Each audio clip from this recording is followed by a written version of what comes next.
Welcome to Cash in the Cyber Sheets. I'm your host, James Bowers, and together we'll work with business leaders and industry experts to dive into the misunderstood business of cybersecurity and compliance to learn how to start making money from being secure and compliant. Welcome to Cash in the Cyber Sheets. Hey everybody, welcome back to Cash in the Cyber Sheets. I'm your host, James Bowers, Chief Security and Compliance Architect here at Input Output. Very happy to have you back here with us today. And today I wanted to actually get into some issues that we're seeing with clients that we're having come up more and more frequently. We're also seeing it as a whole. I mean, everybody's seeing it. It really comes down to really how you're managing AI in your workspace as far as integrations. And what I really want to dive into and what I'd actually really like comments on and feedback on, and we can always take it farther in another episode, but really, how are you managing it, AI, with how it's integrating into everything, every single platform, practically every device. And it's one thing just to say, we've got a policy, we're not going to use it, but I don't know if that's really a stance you can take. So I want to explore that, dive into it. Definitely will welcome all of your comments on it. But before we do that, please click that like, click that subscribe, wherever you're listening, Apple, Spotify, YouTube. Go ahead and leave us some love. Go ahead and subscribe so you can stay connected. And especially with this episode, I would love to hear some comments about what you're doing.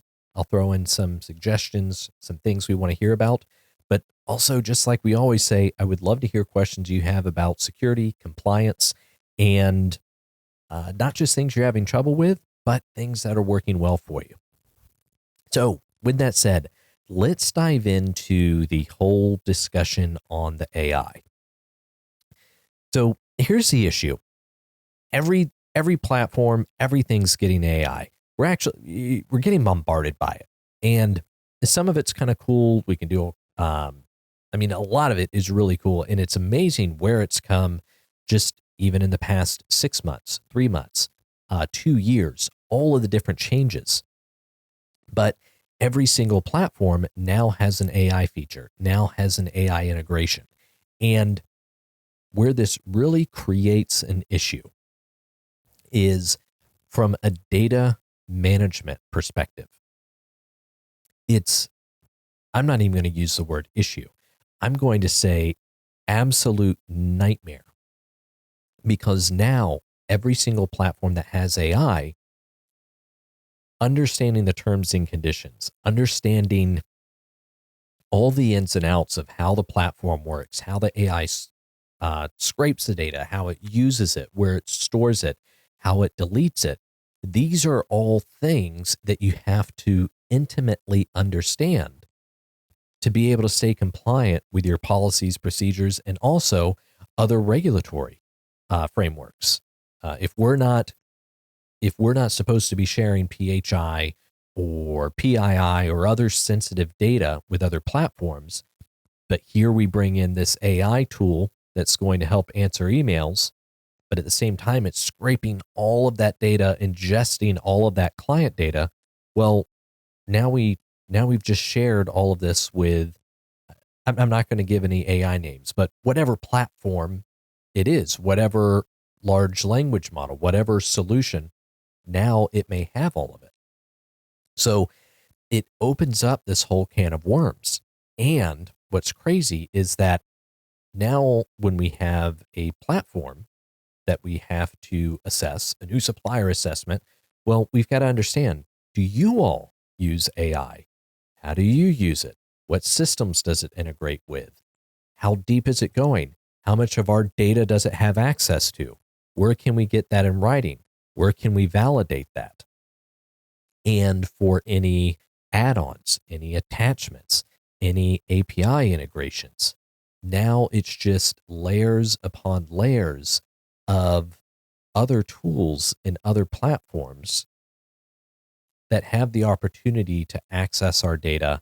And what we thought was already unwieldy, difficult, almost impossible to manage, is the problem's just gotten exponentially worse.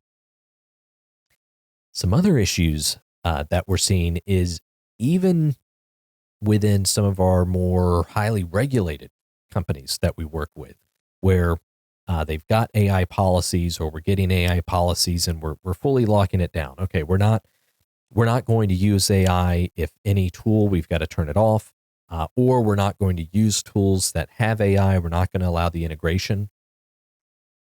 There's still the problem of any type of other platform that gets introduced, or if an employee is using the AI to say, ask a question, hey, I'm just going to put a little bit of the code base in there. I'm going to put a little bit of this in there. Well, if you're just using like the freebie versions, Chat GPT, something else, all of that's stored. It's all still in there. So now you're also fighting against not only where is our data, but our retention issues. How long is that being retained? Forever? Is it now available everywhere? Can we even delete that? And it creates all of these compounding issues that are making it more and more difficult for us to be able to manage the data, to manage our suppliers, but also to quickly move and stay productive in the companies, to be nimble. Now there are so many different things that can change so quickly that almost every platform that we're integrating, every solution that we're using, we're having to constantly review the terms and conditions. Every single update, we're having to make sure, did any of this change? Did something get turned on that we didn't realize? And with high critical systems, we can't even take the word of the supplier. We have to validate to make sure that any changes they've done aren't affecting any of our systems, aren't accessing any data that it's not supposed to. And not that companies are out there lying or giving false information, but everybody makes mistakes. It definitely happens. We see it. We've caught it. So a big question here is, what are you doing with your company, with your clients to help manage this, to help balance that productivity, that all of the really cool capabilities of AI, being able to utilize those, but also being able to maintain the security and the compliance? What kind of things have you been doing? Have you even noticed some of the issues? And what type of feedback are you getting from clients? Are you noticing that more of your clients are freaked out about it, or that they're wanting to just throw caution to the wind and jump right in? I would love to be able to get some comments on this, to be able to discuss this on some future episodes. And we'll actually be having some other people on with us to actually dive into this topic, because I think this is just kind of starting the conversation. It's just really priming it. I really want to dive into this deeper, because this isn't answering anything today. This is just starting planting the seeds. And I don't know if we'll be able to create or find the answer for it, but we will definitely be exploring it in future episodes. So that is all I have for today, to prevent any kind of rambling. I say that a lot. But in the background, I think people have told me that I can sometimes ramble. So I'm working on it. Be better, BIO.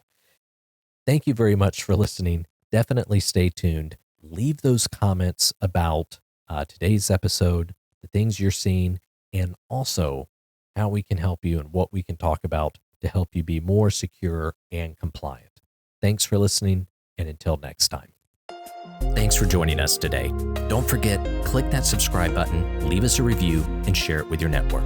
Remember, security and compliance aren't just about avoiding risk. They're about unlocking your business's full potential.